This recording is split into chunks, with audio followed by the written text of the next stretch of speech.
तो हेलो दोस्तों, स्वागत है आप सभी का मेरे इस यूट्यूब चैनल पर जिसका नाम है दोस्तों मॉडर्न काउंटडाउन। दोस्तों आज की इस वीडियो में मैं आपको बताने वाला हूं ग्रैंड कैनियन नेशनल पार्क के बारे में। तो चलिए दोस्तों फटाफट से वीडियो करते हैं शुरू। अब दोस्तों हम लोग बात करते हैं ग्रैंड कैनियन की स्थापना कब हुई थी। दोस्तों ग्रैंड कैनियन की स्थापना सन 1919 में हुई थी और आकार के मामले में यह लगभग 1.2 मिलियन एकड़ में फैला हुआ है। और दोस्तों वार्षिक आगंतुक यहाँ का 6.2 मिलियन है और आगंतुक केंद्र दक्षिणी रिम और उत्तरी रिम है। दोस्तों प्रवेश शुल्क की बात की जाए तो प्रति वाहन $30 है और प्रति व्यक्ति की बात की जाए तो $15 है। दोस्तों अब दोस्तों कल्पना की जाए कि ग्रैंड कैनियन में कोई भी व्यक्ति नहीं है, सिर्फ साइकेडेलिक रंग की घाटी की दीवारें और हवा और घाटी के तल पर शांत नदी।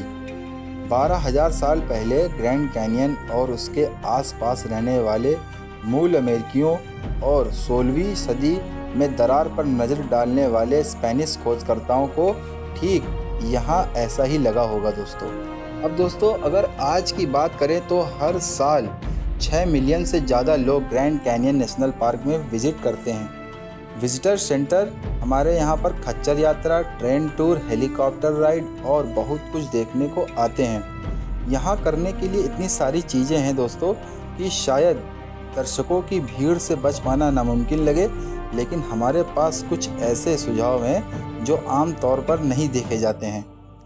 दोस्तों ऐसे अनुभव जिन्हें आप कभी मिस नहीं कर सकते, यहाँ पर उनके बारे में बता दें। कोलोराडो नदी में रबर राफ्ट के बजाय डोरी में यात्रा करने का एक शानदार तरीका लग सकता है, लेकिन वास्तव में यह बहुत ही जंगली सवारी है जो जॉन वेस्ले पावेल और उनकी टीम द्वारा सन 1869 में ग्रैंड कैनियन के निचले हिस्से में पहली बार नौकायान करने के तरीके से बहुत अलग नहीं है।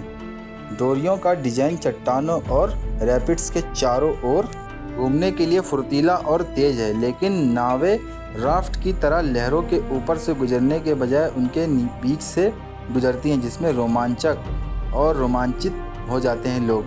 नदी पर डोरियों का चलाने के लिए केवल कुछ ही आउटफिटर्स को लाइसेंस प्राप्त है। यात्राएं 5 से 18 दिनों तक की होती हैं, जिसमें यात्रा के दौरान सभी भोजन और नदी के किनारे कैंपिंग शामिल है। और दोस्तों कई लोग 1 साल या उससे अधिक पहले बुकिंग करते हैं दोस्तों यहाँ पर आने के लिए। दोस्तों ग्रैंड कैनियन में तारों को देखना एक असाधारण अनुभव है।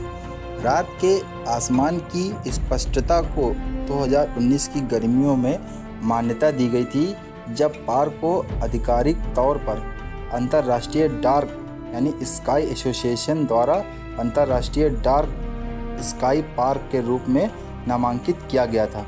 मान्यता है कि तैयारी से पार्क सेवा ने पार्क भर में हजारों लाइटों को डार्क स्काई के अनुरूप विकल्पों में बदल दिया है।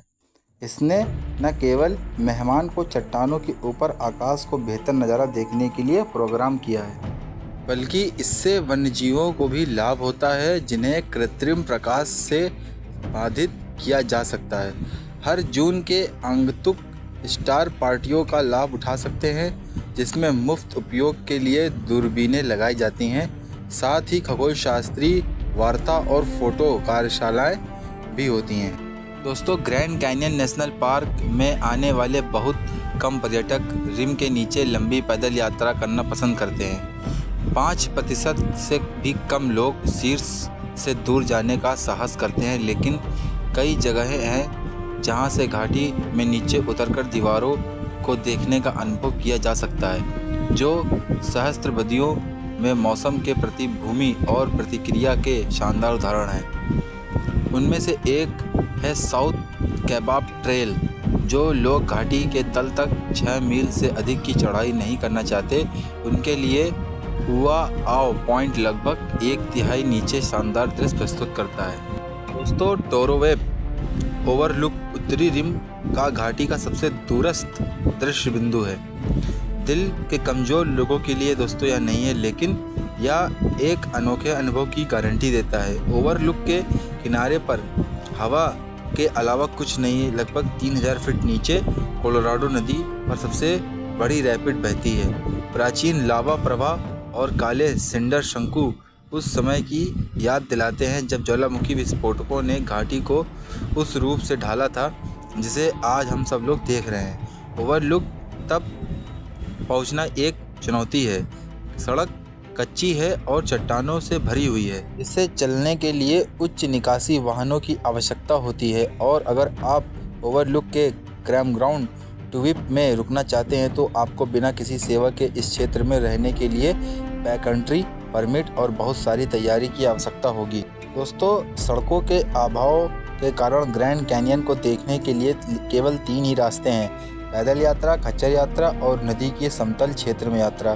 दोस्तों, हर साल करीब 40,000 लोग रात भर रुकने के लिए घाटी में बैक कैंपिंग करते हैं, जो एक रात से लेकर कई हफ्तों तक हो सकता है। ज़्यादातर लोग दिन में पैदल यात्रा करते हैं, जो 3 मुख्य रास्तों में से एक पर थोड़ी दूर तक जाते हैं और घाटी की दीवारों को निहारने का अनुभव लेते हैं। दोस्तों, यात्रा पैदल चलने वालों को हमेशा रास्ते पर चलने से पहले रास्ते और मौसम की स्थिति का जांच कर लेनी चाहिए। सबसे समय और सटीक जानकारी राष्ट्रीय उद्यान अंकतुक केंद्रों पर, दक्षिणी रिम और बैककंट्री सूचना केंद्र पर उपलब्ध है। साउथ रिम में ब्राइट एंजल ट्रेल घाटी में जाने के लिए सबसे सुरक्षित और सबसे अच्छी तरह से बनाया गया मार्ग है और इसमें ज़्यादातर संरचनाएं आपातकालीन फ़ोन, शौचालय और पानी की बोतलें भरने के लिए नल शामिल हैं। दोस्तों, विपरीत रिम से घाटी में जाने का एकमात्र रास्ता नॉर्थ कैबाब ट्रेल है, जो फैंटम रेंज और नदी तक 14 मील की दूरी तय करता है। घाटी से होकर कई रास्ते गुजरते हैं, जिनमें उबड़-खाबड़ बहु-दिवसीय ट्रोटो ट्रेल भी शामिल है, जो दक्षिण रिम के नीचे पूर्व में पश्चिम 70 मील तक घूमता है। दोनों रिम में घाटी में खच्चर यात्रा की सुविधा उपलब्ध है। साउथ रिम में फैंटम रांच पर रुकने के 7 दिन में यात्राएं और कई दिन की पैक यात्राएं शामिल हैं। नॉर्थ रिम में केवल सवारी की सुविधा उपलब्ध है। तो दोस्तों, अगर आपको हमारी अब ग्रैंड कैनियन की वीडियो पसंद आई हो तो दोस्तों मेरे चैनल को दोस्तों लाइक करें, सब्सक्राइब करें और ज़्यादा से ज़्यादा दोस्तों हमारी वीडियो को शेयर करें। तो दोस्तों, जय हिंद, जय भारत।